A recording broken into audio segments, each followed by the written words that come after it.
표대를 향하여 라는 제목을 가지고 말씀을 전하고자 합니다. 여러분은 사도 바울의 신앙을 보면서 용기를 얻으시기를 바랍니다.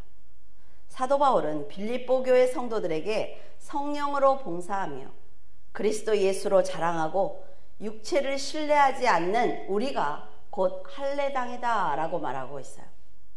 육체를 신뢰한다는 것은 율법적인 행위를 통해 구원을 받는다는 바리새인들의 신앙을 말하는 것입니다. 그들은 선민 사상을 가지고 있으며 모세가 받은 율법을 지켜내는 것이 하나님을 믿는 신앙이라는 자부심을 가지고 있었어요. 사도 바울은 이런 신앙을 가진 바리새인들에게 빌립보 교회 성도들이 속지 않도록 구원은 그리스도의 은혜로 받는다는 것을 강조하고 있습니다. 진리를 모르는 신앙의 행위는 그리스도와 상관이 없기 때문에 그렇습니다. 여러분은 사도 바울이 전한 이 말씀과 야고보가 행함이 없는 믿음은 그 자체가 죽은 것이라고 말한 그 뜻을 잘 이해하기를 바랍니다. 구원의 방법이 은혜에서 행위로 바뀐 것이 아니라 은혜로 구원받는다는 사도 바울의 말과 믿음의 행함이 있어야 한다는 야고보의 말의 뜻은 같은 의미를 가지고 있습니다. 행함이 있는 믿음이란 성도들이 자신의 일상을 보혈을 가지고 모든 것을 다 그림을 그린다라는 얘기예요. 그러니까 우리가 보혈을 가지고 내가 콩나물을 씻든 밥을 하든 기도를 하든 다 그것을 그림으로 그려내는 것입니다. 그래서 믿음으로 충만한 성도의 삶은 하나님께서 받으실 만한 아름다운 그림이며 이것을 믿음의 행위다라고 말하는 거예요. 성도에게 이 보혈의 그림이 없다면 그가 그리스도를 믿는다는 증거가 없단 말이죠. 그러니까 죽은 믿음이다 라고 말하는 거예요. 사도 바울이 은혜로 구원을 받는다는 것은 성도들이 믿음의 그림을 그릴 수 있도록 예수 그리스도께서 보혈을 주셨기 때문에 은혜다라는 것입니다. 그러니까 복음을 영접을 하면 보혈의 은혜를 받을 수 있고 그 보혈을 가진 성도는 예수 그리스도의 사랑을 드러낼 수밖에 없는 것입니다. 이스라엘이 여리고성에 들어갔을 때 라합은 정탐꾼들과 약속한 대로 집 그 창문에 그 붉은 줄을 매달았습니다. 여호수아를 비롯해 이스라엘 군사들은 라합의 집 창문에 달려있는 그 붉은 줄을 보고 아, 저 집이 라합의 집이야 라고 말했다는 거죠. 우리가 보혈을 가지고 있어야 마지막 때 하나님께서 천사들을 보내셨을 때 아, 이 사람은 그리스도인이야 라고 말한다는 거예요. 그래서 그 집 안에 있는 모든 사람들을 살려주었습니다. 이처럼 하나님께서는 그리스도 안에 있기만 하면 영생을 주겠다라는 약속을 하셨습니다. 이것이 바로 은혜로 구원을 받는 것이며 그리스도 안에 있기 위해서 노력하는 그 자체가 바로 믿음의 행위인 것입니다. 그러니까 같은 뜻이죠. 5절과 6절에 보면 나는 8일 만에 할례를 받고 이스라엘 족속이요 베냐민 지파요 히브리인 중에 히브리인이요 율법으로는 바리새인이요 열심으로는 교회를 박해하고 율법의 의로는 흠이 없는 자라. 사도 바울은 지금까지 자신의 개인 사생활에 대해서 말한 적이 없습니다. 하지만 유대인들이 그 겉모습이 너무나 초라하니까 무시하기 시작을 했어요. 그리고 복음을 방해하기 시작을 하자 그들보다 훨씬 뛰어난 학벌과 가문과 재력을 가지고 있다고 말하기 시작한 것입니다. 바울은 자기가 이스라엘 족속이며 태어난 지 8일 만에 할례를 받은 진정한 유대인이다 라고 말하고 있습니다. 베냐민 지파로 순수한 히브리인이며 가말리엘 밑에서 철저하게 율법도 배웠고 율법을 지키기 위해서 목숨을 다해 충성하던 나는 율법주의자야 라는 말을 하는 거죠. 여기까지 봤을 때 바울은 부모에게 효도하는 모범생이라는 걸 알 수가 있어요. 부모는 상당한 재력가이며 권력가라는 것도 알 수가 있습니다. 율법을 철저하게 교육받은 바울은 교회를 핍박하는 데 앞장섰단 말이죠. 왜? 배운 것이 그것밖에 없으니까. 하지만 그리스도인을 잡기 위해서 다맥색 도상을 지날 때 하늘에서 호련히 빛이 비추었습니다. 사울아, 네가 어찌하여 나를 핍박하느냐라는 그리스도의 목소리가 들려왔어요. 하늘에서 비추는 빛이 얼마나 강렬했든지 그는 눈이 멀고 말았습니다. 그러자 하나님께서 보내신 아나니아 선지자의 기도로 그는 고침을 받은 거예요. 아주 놀라운 기적을 경험하는 것을 볼 수가 있단 말이죠. 바울은 그리스도를 만난 즉시 자기가 핍박했던 예수 그리스도를 전하기 위해서 이방인의 사도가 되었습니다. 그는 자랑이었던 세상의 그 모든 소유가 복음을 전하는데 해가 되는구나 라는 것을 깨달았습니다. 율법이 곧 신앙이라고 생각하는 가족도 복음을 위해서 떠났어요. 세상 사람들이 인정하는 학벌과 권력도 모두 다 버렸습니다. 여러분, 사도 바울이 버렸다고 해서 버려지는 것이 아니라 말이에요. 내 마음에서 그것을 복음을 위해서 사용하지 않는 것입니다. 그런데 잘 생각해 보세요. 그가 율법을 배웠어요. 그리고 그는 성장하면서 부모에게 많은 것을 들었습니다. 그렇기 때문에 그가 복음을 전할 때 그것이 다 녹아 있어요. 이것을 사용하지만 이것을 힘으로 삼지 않는 것이 버리는 것입니다. 그 당시 로마가 세계를 지배하고 있었습니다. 그렇기 때문에 로마 시민권을 가지고 있다는 것 자체로 힘이었어요. 사람들은 돈을 주고 지금 로마 시민권을 사고 있지만 그 사도 바울은 부모가 다 로마 시민권을 가지고 있기 때문에 그는 태어나면서부터 로마 시민이었습니다.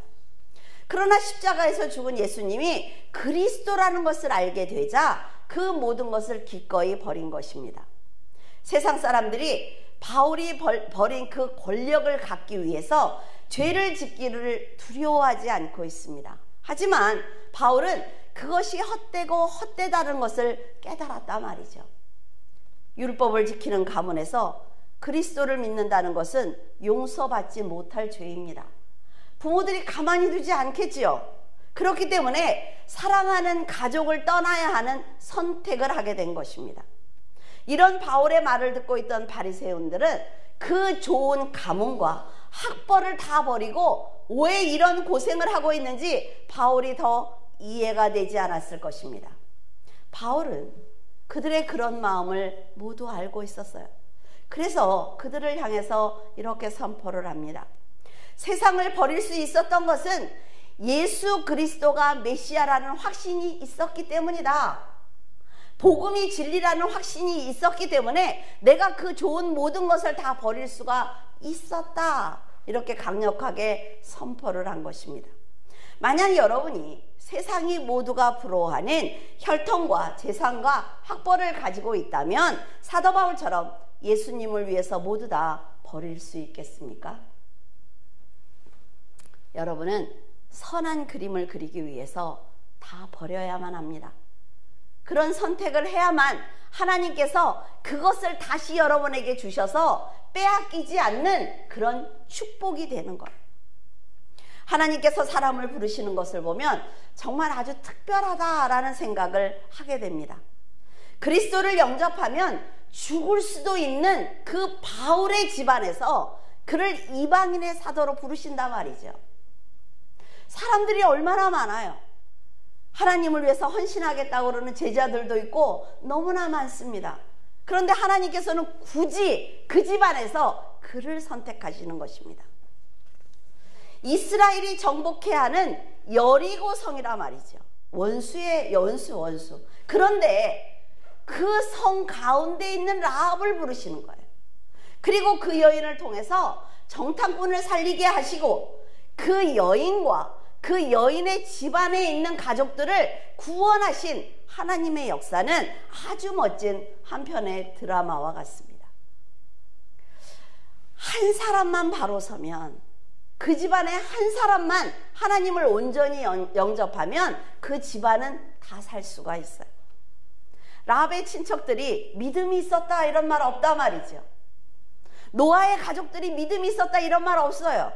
그러나 노아가 그리고 라합이 바른 믿음으로 살자 그를 사랑하고 존경하는 가족들이 다 함께하는 것입니다. 하나님께서는 여러분도 아주 특별하게 선택을 하셨을 것입니다. 사탄이 지키고 있는 세상에서 오직 여러분 한 분을 불러내기 위해서 사탄과 아주 큰 전쟁을 치르셨기 때문에 그래요. 그냥 내가 하나님을 선택한 거야. 내가 하나님을 믿어주기로 했어 오늘부터. 그래서 믿어지는 것 아니라 말이죠. 사탄을 이기지 않으면 절대로 구원의 역사를 성취할 수 없습니다. 그래서 하나님께서는 천사에게 명령하시며 여러분의 영혼을 어둠에서 건져내신 것입니다. 이렇게 존귀한 하나님의 자녀이기 때문에 우리 모두는 거룩한 삶을 살기 위해서 믿음의 행위를 보여드려야 하는 것입니다. 그리스도인을 찾아다니며 핍박하는 바울을 어느 누가 전도하려고 했을까요? 여러분 같으면 정말 그리스도인들을 죽이겠다고 쫓아다니는 그에게 가서 예수를 믿으라고 말할 수 있겠습니까? 그가 그리스도를 위해서 순교할 것이라는 생각을 누가 했을까요? 그것은 오직 영혼을 사랑하시는 하나님만 하실 수 있는 놀라운 능력입니다. 그래서 우리가 성령께 의지해야 하는 것입니다. 그리스도를 온전히 만난 사람은 하나님의 지혜를 갖게 되어 있습니다. 그래서 어둠이 가릴 수 없는 아주 탁월한, 영적으로 탁월함을 가질 수가 있는 거예요. 우리가 똑똑해서 하나님의 말씀을 전하는 것 아니라 말이죠. 하나님 안으로 들어가니까 하나님의 지혜를 빌려 쓰는 거예요. 그래서 하나님께서 실수하지 않도록, 하나님의 영광을 가르지 않도록 계속 채워주시는 것입니다. 그래서 할 수 있는 거예요. 바울은 예수님을 만난 후에 하나님의 비밀을 깨달았습니다. 하나님의 비밀이 누구예요? 예수 그리스도죠. 그것을 깨달았기 때문에 세상의 학문과 권세보다 하나님의 지식을 선택할 수가 있었던 것입니다. 바울이 개종했다는 소식은 바리새인과 유대인들에게 아주 큰 충격이었습니다. 율법을 버린 것은 선민 사상에 대한 배신이며 하나님을 향한 도전이라고 생각한 유대인들은 바울을 죽이기로 작정했어요.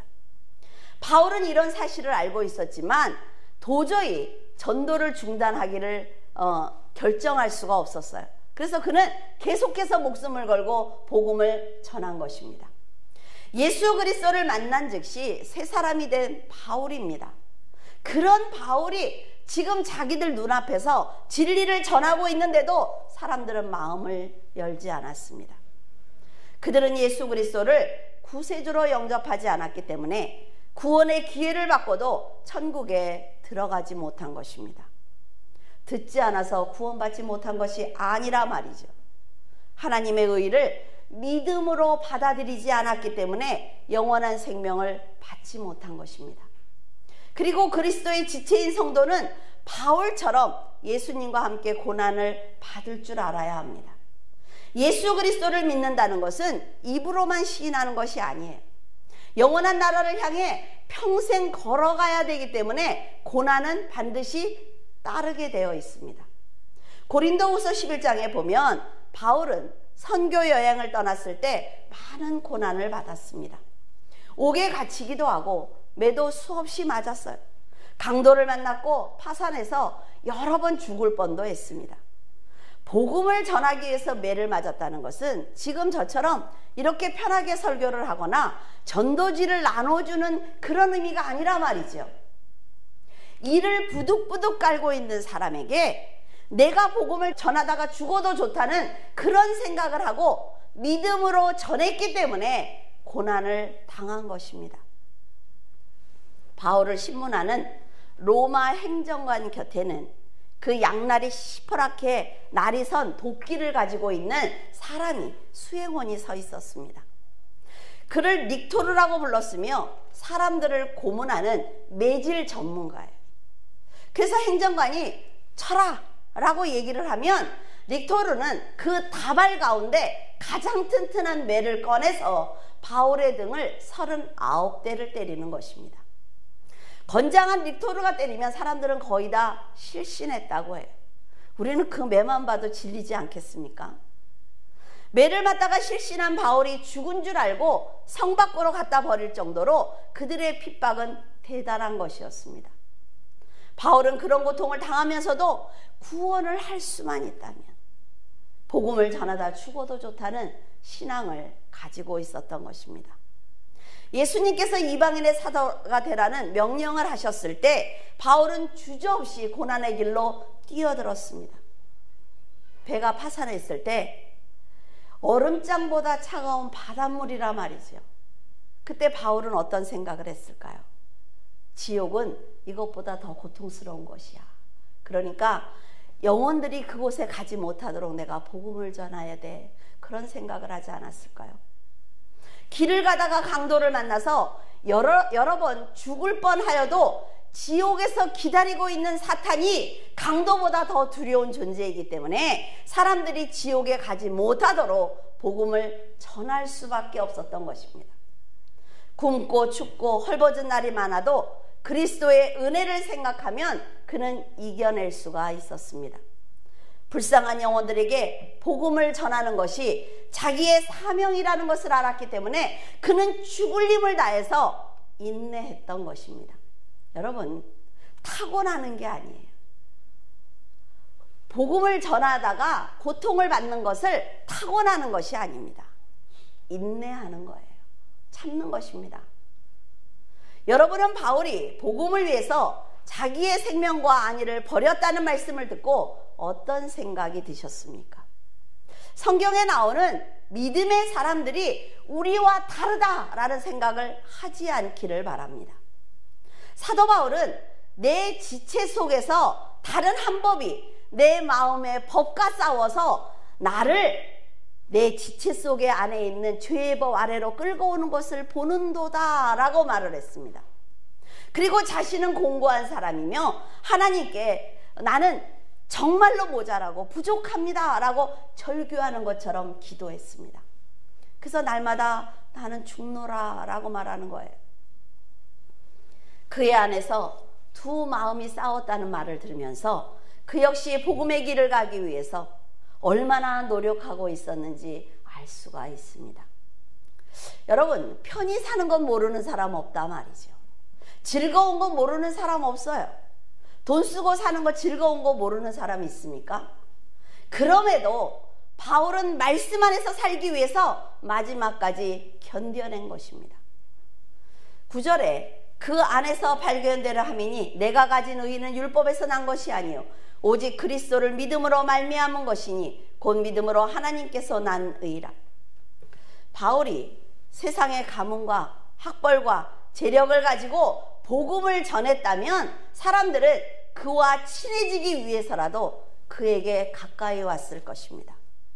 하지만 바울은 그리스도의 희생과 계획과 뜻이 세상과 전혀 다르다는 것을 알았기 때문에 세상을 힘으로 삼지 않았어요. 그리스도의 새로운 몸이 된 자기가 세상의 죄를 주렁주렁 달고 있을 수 없어서 단호하게 버린 것입니다. 바울은 그리스도의 희생에 감사하여 최선을 다해서 믿음으로 살았을 뿐인데 하나님께서는 그 믿음을 보시면서 너는 의롭다라고 칭해 주셨습니다. 그래서 우리가 의로운 자가 된 거예요. 여러분에게 예수님처럼 죽어달라는 것 아닙니다. 정성을 다해 율법을 지켜달라는 것 아니라 말이죠. 여러분을 위해 죽어주신 그리스도께 감사하는 삶을 살아달라는 것입니다. 그래야만 성령의 전적인 도움을 받을 수가 있습니다. 사탄은 여러분이 상대할 수 없는 아주 악한 영입니다. 그래서 여러분이 상대하려고 하지 마시고 성령께 의지하시기를 바랍니다.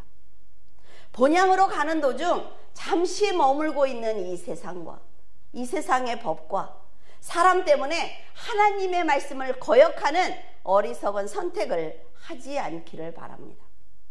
예레미야 7장 3절과 4절 만군의 여호와 이스라엘의 하나님께서 이와 같이 말씀하시되 너의 길과 행위를 바르게 하라. 그리하면 내가 너희로 이곳에 살게 하리라.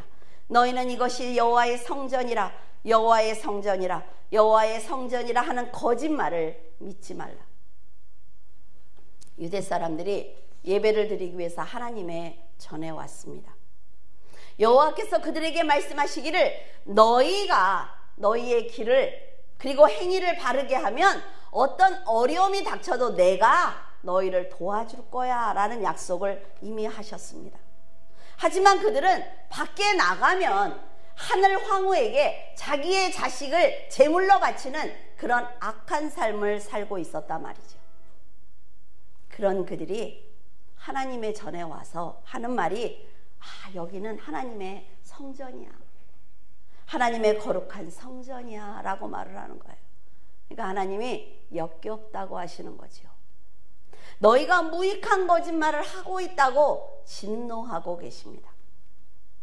이렇게 악하게 살면서 하나님의 전에 와서는 우리가 구원을 얻었다고 고백하는 그들의 가증한 모습을 보시면서 내가 이 세대를 끊어버리겠다라고 말씀을 하셨어요. 그들은 복을 받기 위해서 하나님의 이름을 부르고 있겠지만 하나님께서는 귀를 막고 전혀 듣지 않고 계십니다. 만물보다 거짓되고 심히 부패한 것이 사람들의 마음입니다. 그러나 여호와께서는 심장을 살피며 폐부를 시험하고 그의 행위와 그의 행실대로 보응하시기 때문에 이렇게 더럽고 추한 마음을 모두 다 알고 계시는 거예요. 그래서 우리는 진실되게 회개해야 합니다. 하나님께 그 번지르르한 기도는 하지 말라 말이죠. 하나님이 모르시는 것 아니에요. 하나님 앞에 무릎을 꿇었을 때 우리의 믿음을 위해서 우리의 회개를 위해서 가장 먼저 기도드리라고 말씀을 드린 것은 내가 먼저 회개하고 내가 하나님이 보실 때 그래 너는 부족하지만 노력하고 있네 그래야 우리 입에서 나오는 말씀을 기도를 들으신단 말이에요. 성도들은 늘 정직하고 경건한 생활을 해야 합니다. 그리스도를 만났다면 바울처럼 믿음으로 살기 위해서 노력해야만 마지막 날 구원을 받을 수가 있는 거예요. 여러분, 구원은 세상의 그 어떤 것으로도 살 수 없습니다. 율법이나 사람의 노력으로는 절대로 하나님의 의를 얻을 수가 없어요.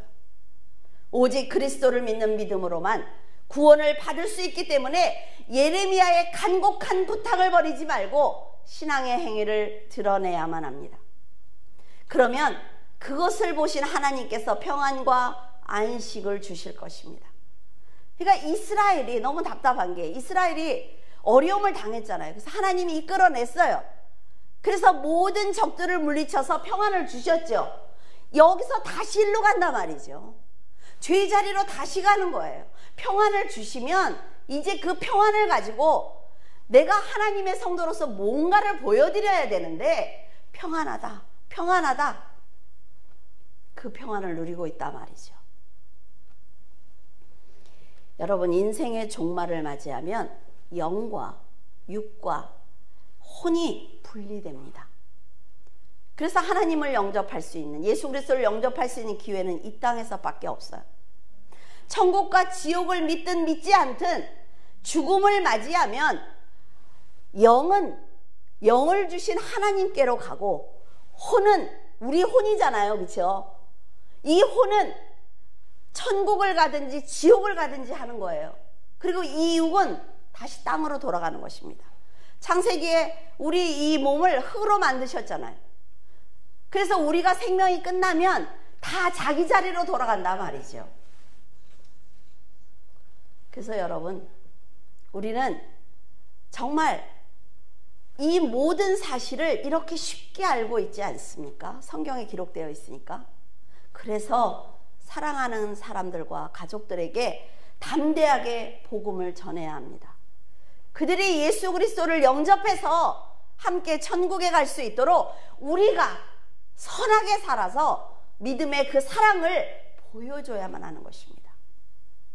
10절과 11절에 내가 그리스도와 그 부활의 권능과 그 고난에 참여함을 알고자 하여 그의 죽으심을 본받아 어떻게 해서든지 죽은 자 가운데서 부활에 이르려 하노니. 성도들은 그리스도를 믿는 믿음을 가지고 있습니다. 그 믿음은 그리스도께서 성육신하신 것과 십자가를 지신 것과 부활하시는 것을 모두 사실로 믿고 있는 거예요. 성도들은 삶을 통해 성령께서 역사하심을 경험해야만 합니다. 경험해야 돼요. 그냥 입으로만 믿으면 안 돼요. 교회만 왔다 갔다 하면 안 된단 말이죠. 영적인 성장을 통해서 내가 그리스도와 연합했다는 경험을 해야만 하는 것입니다. 성도들이 부활할 것을 믿는다는 것은 그리스도의 재림을 통해 육체적인 부활을 의미하는 것입니다. 그런데 성도들이 영적으로 모든 것을 경험해서 성장하게 되면 하나님의 나라가 실존한다는 확신이 생깁니다. 나는 하나님 나라 본 적 없다 말이죠. 근데 사실이라는 확신이 생겨요. 사후세계가 있다는 확신이 생기면서 세상을 초월한 믿음으로 살게 되는 것입니다. 자연스럽다 말이죠. 이런 온전한 믿음은 그리스도인으로 하여금 새로운 삶을 살도록 하기 때문에 이 땅에서 내가 부활한 자로, 기뻐하는 자로 살아갈 수가 있는 것입니다. 로마서 6장 4절에 보면 우리가 예수님의 죽으심과 합하여 세례를 받았다면 예수님과 함께 장사되었기 때문에 성도들은 그리스도와 함께 죽은 것이다 라고 말하고 있어요. 그렇게 죽은 우리를 예수님을 살리신 하나님께서 우리에게 새 생명을 주셔서 새 생명을 받은 자로 살아가게 하시는 것입니다. 아시겠죠? 잘 기억하셔야 돼요. 헌부대를 버리고 새 부대를 가진 것과 같단 말이죠. 이렇게 하니까 학교에서 수업하는 느낌이에요 지금. 로마서 6장 5절에 만일 우리가 예수님과 함께 십자가에서 죽었다는 믿음이 있다면 또한 예수님께서 부활하셨다는 것이 사실로 믿어짐으로 이 세상에서 부활한 자로 살아가는 거룩한 성도가 되는 것이다 라고 기록하고 있습니다. 사도 바울이 대단하지 않습니까? 우리는 이걸 푸는 것도 이렇게 힘든데 지금까지 죄의 종노릇했던 이 옛사람, 본성대로 살던 이 옛사람은 예수님과 함께 십자가에 못 박았기 때문에 죄를 지을 수 없는 몸이 된 거예요. 그러니까 쉽게 얘기해서 나는 몸이 없는 거예요. 죄를 지을 수 있는 몸이 없는 거예요. 욕심과 정욕으로 가득했던 그 몸이 있을 때는 죄에게 종노릇했습니다. 왜? 내가 마음만 먹으면 가니까. 그렇지만 하나님의 의를 덧입게 된 이 새로운 몸은 죄에서 거듭났기 때문에 이 죄의 몸이 없어진 것입니다. 그리스도께서 죽은 자 가운데 살아나신 것처럼 새 생명을 받은 성도는 그리스도 안에서 부활한 자로 살아가면 되는 거예요. 뭐 하라는 거 아니라 말이죠. 부활한 자로 살아가면 돼요. 부활한 자로 살아가야 되면 어때요? 하나님의 영광의 빛을 받았으니까 밝아야 되겠죠. 인상 쓰면 안 돼요. 불평하면 안 됩니다. 내 몸에 해로운 걸 하면 안 돼요. 왜? 나는 부활했으니까. 육신의 죽음과 상관없는 영원한 생명을 받은 산자가 된 것입니다. 하나님께서는 산자인 아브라함과 이삭과 야곱의 아버지이신 것처럼 거룩하게 살기 위해서 노력하는 우리들을 산자다라고 말씀해 주실 것입니다. 이제 우리가 아브라함이 되는 거예요. 이삭이 되는 것입니다. 얼마나 좋아요, 그렇죠? 세상에서 부활한 자로 살아가는 성도는 살아계신 하나님께서 원하시는 뜻대로 믿음의 행위를 해낼 수가 있습니다. 하지만 이런 하나님의 뜻을 벗어나는 것이 바로 뭐예요? 죄라 말이죠. 성도들이 죄를 짓는 것은 그가 의지를 가지고 선택했기 때문에 죄를 지을 수가 있는 것입니다. 성도가 이제는 믿음으로 사는 것보다 죄를 짓는 것이 어때요? 더 힘들어요. 왜? 내가 의지를 가져야만 내가 세상 사람들처럼 살 수가 있으니까. 죄를 짓겠다는 의지를 가지고 그리스도를 벗어났기 때문에 그리스도 안에 있어야 되는데 의지를 가지고 밖으로 나가기 때문에 성령의 도움을 받을 수가 없습니다. 아시겠죠? 이제 이게 순서를 다 아시면 훨씬 쉬워요. 14절에 표대를 향하여 그리스도 예수 안에서 하나님이 위에서 부르신 부름의 상을 위하여 달려가노라. 표대를 향하여라는 뜻은 표대를 똑바로 쳐다보고 가라는 것입니다. 좌로나 우로나 쳐다보지 마. 이것만 보고 가. 그러면 달리기 하는 사람 어때요? 결승점만 보고 가는 거지, 오로지. 그러니까 똑같은 얘기예요. 바울은 감옥에 갇히고 매를 맞는 고난을 당하면서도 자기가 아직 해야 될 일이 있다. 앞으로 살아있는 동안에 해야 될 일이 있어 라는 걸 알고 있어요. 근데 어저께 매를 맞았어요. 근데 나는 내일 또 해야 될 일이 있어. 그러니까 이걸 잊어버리겠다는 얘기예요. 대단하지 않습니까? 나는 뒤에 있는 모든 걸 다 잊고 나는 앞만 보고 가겠다는 얘기예요. 그 사람의 신앙을 흉내만 내도 됩니다. 사도 바울처럼 살 수는 없어요. 솔직히 말씀드리면. 근데 우리가 흉내를 내면 돼요. 비슷하게 하려고 노력하면 됩니다. 이것은 결코 쉬운 일이 아니라 말이죠. 그리스도와 함께 십자가에서 죽고 그리스도와 함께 부활한 바울은 죄의 짐을 다시 지지 않기 위해서 천국만 바라보고 달려간 것입니다. 나는 달려가는데 동역자를 붙여주시고 물질로 채워주시고 건강을 채워주시는 것은 하나님이 하실 일이에요. 그걸 염려할 필요 없다 말이죠. 사도 바울은 예수 그리스도께서 만드신 구원이라는 작품이 너무나 완벽하기 때문에 내가 이 구원이라는 작품을 더 많은 사람들에게 어떻게 하면 보여줄 수 있을까? 그것을 계획하는 거예요. 고민하는 것입니다. 하나님이 그것을 믿음이다 라고 말씀하시는 거죠. 여러분, 세상은 성도들이 빛을 들지 않으면 절대로 바뀌지 않습니다. 어둠은 바뀌고 싶어도 어둠으로 바뀔 수가 없는 거죠. 어둠이 어떻게 어둠으로 바뀝니까? 성도들이 그 어둠에 예수 그리스도의 빛을 비춰줘야만 그들이 생명을 얻을 수가 있는 거예요. 여러분이 예수 그리스도의 보혈로 구원을 받았다면 어둠에서 길을 잃은 영혼을 향해 그리스도의 빛을 비춰주기를 바랍니다. 두려워하지 말고, 저 사람이 나를 미워하면 어떨까 염려하지 말고 기도하면서 여러분이 하시면 된단 말이죠. 사도 바울과 라합처럼 스스로 나올 수 없는 곳에 갇혀있는 그들이에요. 하나님은 그들을 선택해서 부르신 것입니다. 이 하나님처럼 여러분이 그리스도의 빛으로 세상 사람들을 인도한다면 그들도 새 생명을 받고 천국으로 함께 갈 수가 있습니다. 여러분이 구원을 위해서 푯대를 향해 멈추지 않고 달려간다면 성령께서 여러분에게 지혜와 명철을 주실 것이며 잘했다고 칭찬하실 것입니다. 기도하겠습니다. 전능하신 하나님 아버지, 감사드립니다.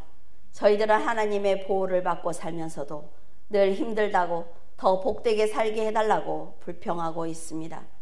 하지만 하나님께서는 먼저 내 믿음을 보여달라고 말씀하십니다. 네가 믿음을 보여주면 내가 너를 위해서 일하겠다고 말씀을 하시지만 우리는 그 우선순위를 잘 알지 못합니다.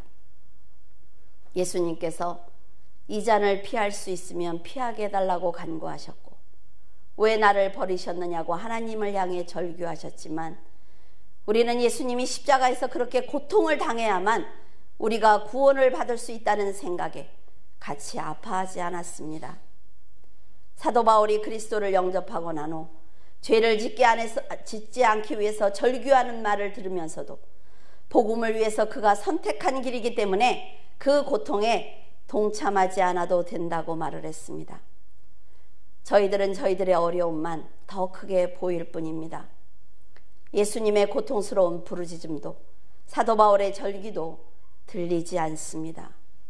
하지만 푯대를 향해 달리라는 말씀을 듣고 보니 저희들 너무나 어리석은 삶을 살았다는 것을 알았습니다. 하나님을 믿는다고 고백하면서도 저희들이 더 소중했고 교회를 사랑한다고 하면서도 저희들의 삶이 더 소중했습니다.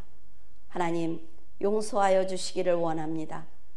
그리스도의 보혈로 죄를 용서받은 거룩한 성도로 불러주셨지만 저희들은 의지를 가지고 날마다 죄를 짓고 있습니다. 저희들이 거룩한 성도인지 돌아봅니다. 저희들이 정말 하나님을 사랑하고 있는지 회개합니다. 어둠으로 치닫는 세상을 보면서 두려워하지 않게 하시고 표대를 향해 달려가는 성도가 되게 하여 주시옵소서. 물줄기 교회 성도들 하나님을 사랑하며 날마다 죽는 자리에서 믿음으로 살아가고 있습니다. 하나님께서 기억해 주시고 울타리가 되어 주시옵소서. 하나님께서 저희들의 회개를 들어주시고 모든 것이 회복될 수 있도록 하나님 도와주시옵소서. 감사드리며 예수 그리스도 이름으로 기도드립니다. 아멘.